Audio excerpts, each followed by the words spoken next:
Now listen to me, both of you. You've taken the lock of my ship, and I want it returned immediately. You're in no position to threaten us. I don't make threats, but I do keep promises. And I promise you, I shall cause you more trouble than you bargained for. Hi everyone, TardisGuy123 here, and today I'm going to be counting down my top 10 First Doctor stories. Now, as with the Fourth Doctor stories, you know, I haven't seen all of them, so I won't be counting that. So this won't be a final list, but it's as of the stories I've seen, and I think I've seen enough to make a good enough top 10 list for the time being. So, you know, I may go back and revise it. In fact, I probably will. So, yeah, let's jump right in. And, you know, I love the First Doctor era. I don't know why. There's something about it, especially the first two seasons. You know, it's got a style that never is really revisited, and I don't think can be, really, without ripping it off completely. So, it's got a very unique flavour that I don't think has been seen anywhere else in Doctor Who. So, with that said, let's jump in with number 10, and that is Galaxy 4. They want to help. We were told your friend is in danger. Is that a real talking? Yes. Well, answer him. Oh, yes, you were told correctly. Doctor, they're not deaf. I'm sorry. I beg your pardon. I thought you couldn't hear. We are not deaf, you know. Perhaps you will both come inside. Yes, it does occur to me that if we do that, we might be trapped. Doctor, if the Rills wanted to harm us, the Chumley could shoot us now. Yes, indeed, of course, child. Yes, it's quite true, quite true. Yes, well, lead the way. Lead the way. As it happens, I'd like to take a look round. What's this fellow doing? Going to repair the damage you have done. Yes, quite so.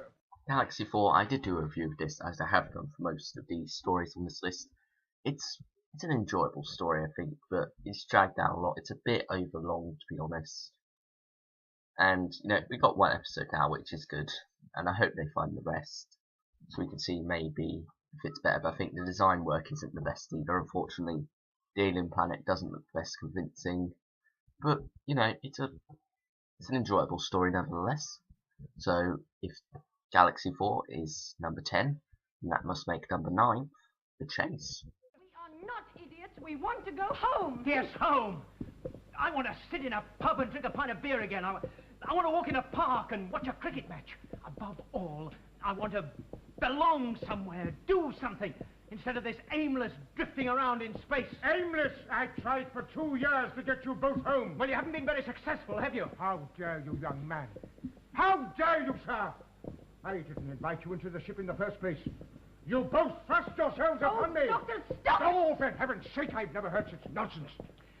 Look, I know we thrust ourselves upon you, but we've been through a great deal together since then, and all we've been through will remain with us always. It'll probably be the most exciting part of my life. Now, The Chase, there are some people who absolutely hate this story. I'm not one of those people. I quite like it. It's an enjoyable enough romp. It does have quite a lot of problems with it. The Daleks aren't treated at their best. You know, which is funny because Terra Nation often, you know, he wanted to make them a credible threat and whatnot.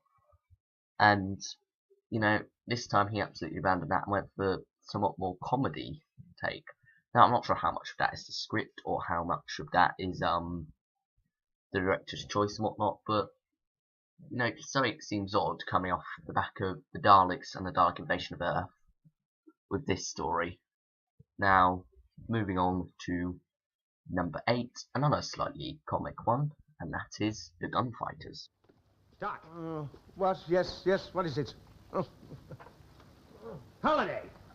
Holiday? Yes, I suppose so. Yes, you could call it that. My name's Harper. Seth Harper. Oh, well, I'm very glad to know you, Mr. Harper. Yes, I suppose you brought a message from my friend. Well, kind of a message, Doc. The boys are waiting for you at the saloon. They'd sure like to buy you a drink. Oh, well, that's very sociable of them, but unfortunately I don't touch alcohol. That's not what I heard, Doc. But, you played your way. Look, we'll give you 5 minutes. If you ain't there, we'll come looking for you. Okay? as I said before, it's another comic one, and I actually didn't see this one until very recently. I only got the DVD, well, about just over a week ago now, and, you know, it's got a reputation for being quite a bad story, but after watching it, I quite enjoyed it, really. You know, William Hartnell seems to be really enjoying this one. You know, it's a western, some of the accents sometimes slip, but I don't really notice it too much, and overall, it's enjoyable, I guess. It's just an enjoyable watch. So now, let's move on to 7th place, which is An Unearthly Child. Time doesn't go round and round in circles. You can't get on and off whenever you like in the past or the future. Really? Where does time go, then? It doesn't go anywhere. It just happens and then it's finished. Oh. You're not as doubtful as your friend, I hope.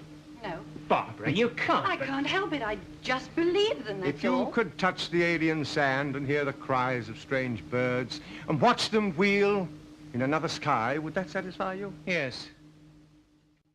The first ever Doctor Who story, 4 parts, and the first one is absolutely sensational. It is just one of the best Doctor Who stories ever, I think. It's just really enjoyable to watch. It's got a great mystery going on. It's just a great way to kick off the series. Unfortunately, it then goes into a rather tedious and boring final 3 parts, which aren't bad. They're enjoyable, but they just really don't live up to the standard of the first, unfortunately. So, yeah, now let's move on to 5th place. No, 6th place. And that is The War Machines. Yes, unfortunately he can't get in. If only he could. Scotland Yard whipped off into time and space. So that's it. What? Oh, the tower. It's finished. Isn't that interesting? Very interesting. It's great, isn't it? The first story to be set fully in a contemporary Earth setting, and it's really an enjoyable story. Not a great departure for Dodo by any means, but a good introduction story for Ben and Polly, which I think is the main purpose of this story, and also it's just great fun, I think. Like a lot of the other stories, the War Machines do look a bit like a poor comparison of the Daleks, and you know, something else trying to make a be a rival to the Daleks merchandising opportunity. But you know, it's a good story. So now, let's move on to 5th place, which is The Time Meddler. Oh, you're still here, are you? Good. All I've got to do now is to take care of you, your friend, and the doctor. Oh, by the way, you'll be pleased to know I've arranged the fires for your colleagues. There you are, my dear fellow. I knew you'd come back. Now, which fires? What are they for? It was very close choosing between this and The War Machines, but ultimately I chose this because, you know, it's just that little bit more enjoyable. You got classic lines like a space helmet for a cow and whatnot, and of course you got the first encounter with another person from the Doctor's own race, which we later find out is a Time Lord. So now let's move on to 4th place, which is The 10th Planet. You must come and live with us. But we cannot live with you. You're different. You've got no feelings. Feelings? I do not understand that word. Emotions, love, pride, hate, fear. Have you no emotions, sir? It's William Hartnell's last story, and it's the first to feature the Cybermen. And it's just a great story, very creepy at times. It's just a shame that the Doctor doesn't get to play much of a role in his final story.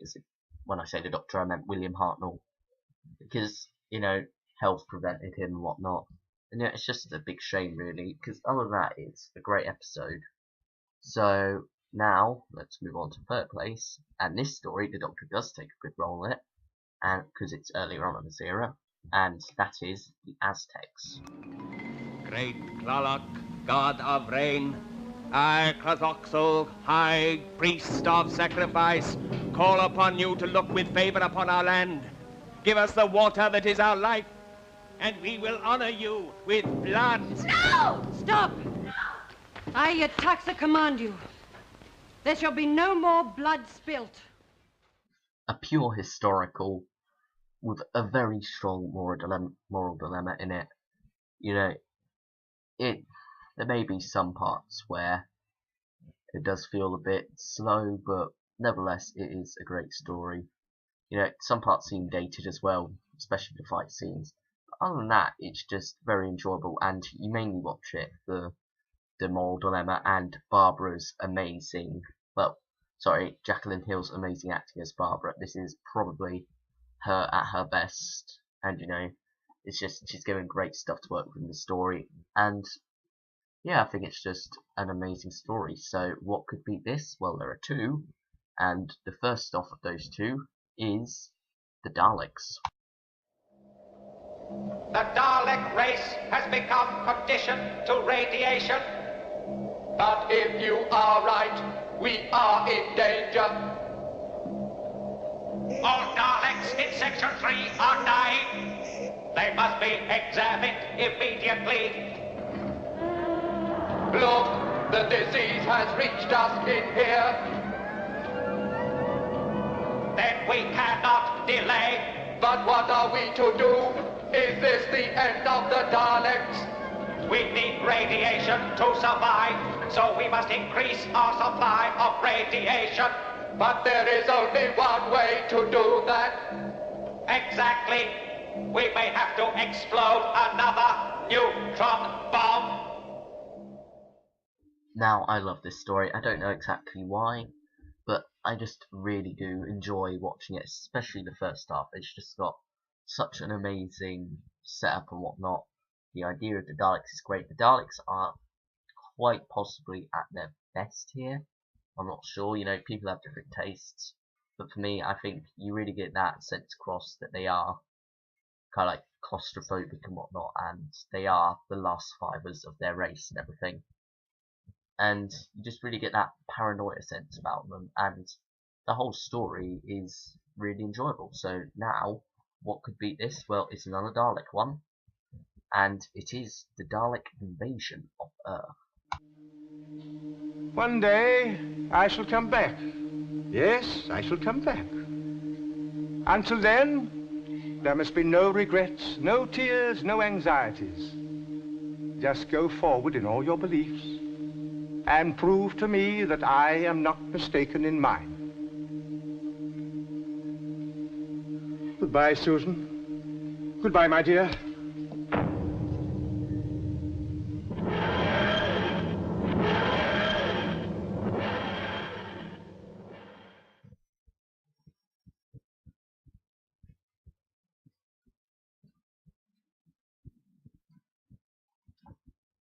Now, this is the first classic Doctor Who story I got on DVD, so it's definitely got a special place in my heart, I think. And, you know, there's a great sense of nostalgia about it when I watch it, and I just love it for some reason. You know, I know a lot of Doctor Who fans don't think it's the best Dalek story and whatnot, but I really do love this story. And, you know, just the visual idea, the idea of Earth being, conquered by the Daleks and whatnot, and enslaved and everything, or just any alien race, was a new idea to me back then. I didn't really think of that because I hadn't seen any apocalypse films and whatnot, and it was just incredible to me, and I still love it to this day. So that's my top 10 First Doctor stories, I guess. So, you know, a lot of you probably won't agree with this list, but you know, feel free to share yours below. And yeah, thanks for watching, everyone, and I'll see you all next time. Bye, everyone.